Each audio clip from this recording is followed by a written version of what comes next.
A recent article in the Washington Post has chronicled the decline of formal night on cruise lines. A summation of that article basically says that many of the major cruise lines have loosened their strict policy when it comes to dress codes on formal night, creating all new inclusive language that makes it easier for people to comply and not be excluded from formal night. Now, these changes haven't necessarily set well with traditional cruisers, but like Bob Dylan said, the times they are a-changin', and this is one of those issues where I felt differently about it a couple years ago. I feel like I was wrong. I've got some new opinions on whether or not you should dress up on formal night and whether or not these changes are going to be good or bad for cruising in general.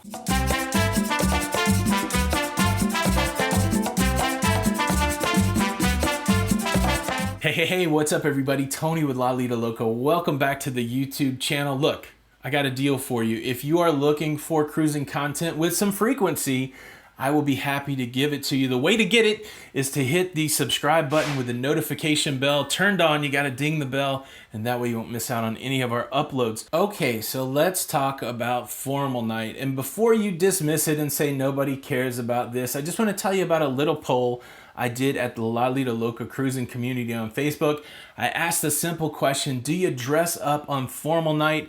You had the options: yes, I dress up; no, I don't dress up; or sometimes I dress up. Well, overwhelmingly, the people said they dress up on formal night. Here's a quick look at the poll. 445 votes, yes, I dress up. 116 votes, I dress up sometimes.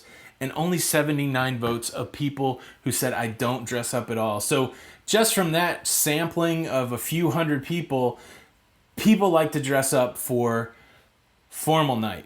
But I guess the real question here is more so, do you think people who don't dress up for formal night should be able to participate in formal night activities?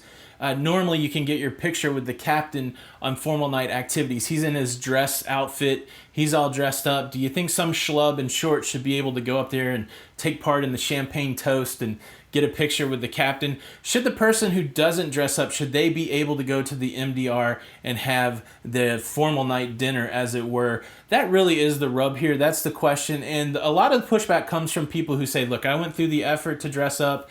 I followed the rules. I followed the dress code. And I think the person that doesn't do that, they shouldn't be able to participate in our activity. That is generally the argument, and I used to subscribe to that. I tell you what, in the beginning, that argument rang true for me.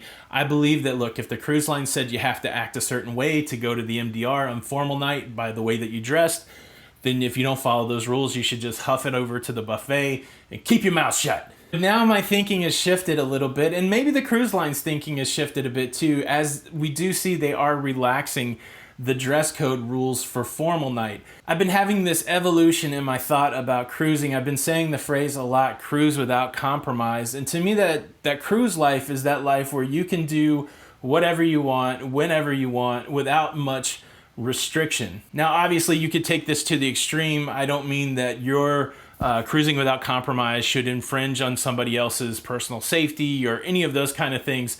But me not dressing up for formal night, has that somehow sullied your cruise experience?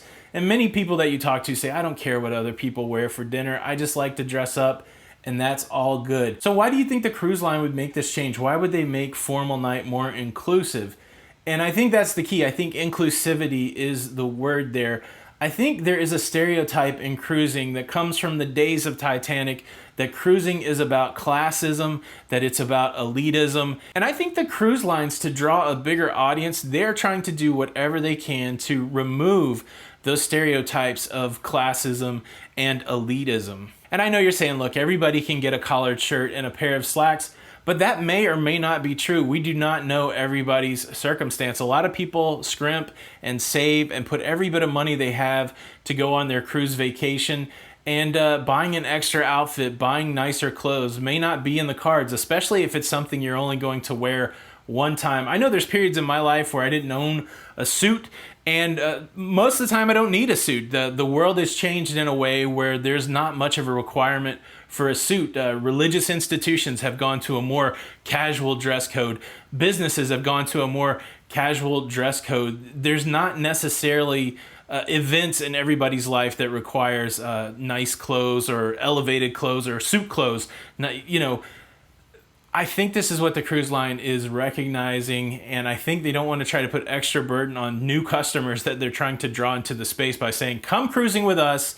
If you want to have the full cruising experience, you got to buy an extra set of clothes that you may or may not could afford. If that is the proposition statement, I could see the leadership of the cruise company going, wow, that sounds a little exclusive, and our whole goal here is to bring more people to cruising. So as someone who is a commentator on the cruising industry, as someone who is an advocate for more cruisers coming into the space, I can look at some of these decisions strategically and think, okay, that makes sense to me. Loosen up the requirements on formal night, make it more inclusive, remove the stigma of classism and elitism that may or may not come. It's a perception thing, right? There may be no classism, there may be no elitism, but anytime that somebody feels disenfranchised, if they feel like they can't do something that somebody else could do and you all paid the same money, it could leave a sour taste in someone's mouth. It could make them hesitant to be a return customer, and so let's loosen it up. The other thought that I had that's a little radical in my mind is, isn't formal night just another form of a costume party? Think about that. Did you bring your clothes for the white night? Did you bring your 80s night clothes? Did you bring your formal night clothes? Have you ever been at a white night party and saw someone like myself dressed in black and went, man, that's ruining my white night experience because that dude didn't wear white? No. Have you ever been there singing along to your favorite Prince song in the 1980s party and looked over and saw some dude that didn't have his hair spiked up and wasn't wearing a glow stick? Did you ever look at that person and say, you're ruining my 80s party? I doubt it. Maybe there's a couple curmudgeons out there that did, but for the most part, I'm going to say nobody's saying that. So now on this other costume night, on this throwback night where people are dressing to the nines, I don't understand why it's easy to make the leap to look at that other person and say, okay, now you're ruining my cruise. Now with that said, I do have to address this from a fat guy perspective. Now with that said, I do need to address that from a foodie perspective, somebody who's a connoisseur of food. I like the menu on formal night. Usually they save their best dishes for formal night. Usually that's lobster night or that's some sort of elevated meat night, filet, prime rib, that kind of thing.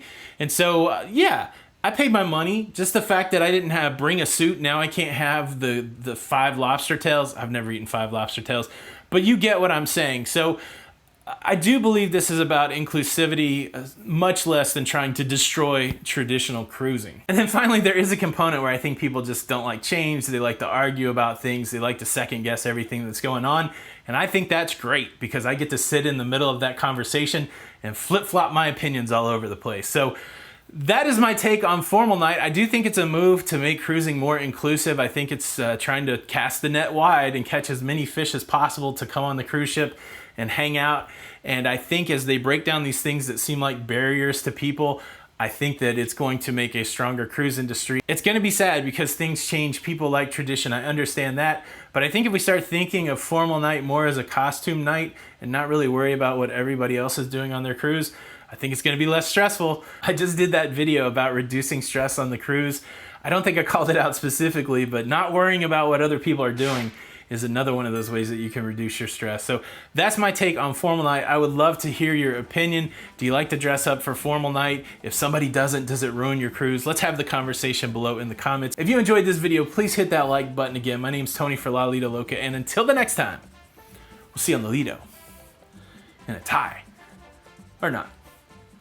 Bye.